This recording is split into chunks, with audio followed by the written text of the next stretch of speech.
2026 தேர்தல் முடிவுகளை எடுத்துக்கிட்டா திமுக ஒரு பெரிய பின்னடைவை சந்திச்சிருக்கு. தலைவராக இந்த தோல்விக்கு நானே பொறுப்பேற்றுக்கிறேன். எலெக்ஷனாக இருந்தாலும் கரெக்ஷனாக இருந்தாலும் உங்ககிட்ட தான் வந்தாகணும். மக்கள் தான் எல்லாம். இந்த தேர்தல் முடிவுகளுக்கு என்ன காரணம்? திமுக இன்னும் எப்படியெல்லாம் உங்களுக்காக உழைக்கணும்னு நீங்கள் நினைக்கிறீங்கன்னு சொல்லுங்க. வயசு 55 ஆச்சு, தொழிலை மாத்திக்க முடியுமா? பீடிய குடிச்சிட்டு போஸ்டர் ஒட்டி கொடிய கட்டி கட்சியை வளர்த்தேன். ஆனா கட்சி என்ன வளர்க்கலையே. என்னையப்பா, கட்சி பிரச்சனையை மட்டும் பேசு. இதுவும் கட்சி பிரச்சனை தான். நீங்க கட்சி தலைவர், சென்னையிலேயே டேரா போட்டிருக்கீங்க.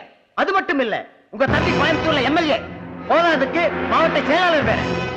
தலைவர்கிட்ட இருந்து போன் எல்லா பதவி நீங்களே அமுக்கிட்டா நாங்கெல்லாம் எங்க போறது? அதுக்குதான் மின்னல் வீரன், இடிமுழக்கம், அடைமழைன்னு பல பட்டங்கள் கொடுத்திருக்கோம். பட்டத்தை நீங்களே வச்சுக்கிட்டு பதவியை கொடுங்க. முதல்ல உங்க தம்பியோட மாவட்ட செயலாளர் பதவியை பிடுங்க. இல்லைன்னா கந்து வட்டி கட்ட பஞ்சாயத்து கட்சி பேரே நாரி போயிரு. உங்க சொந்த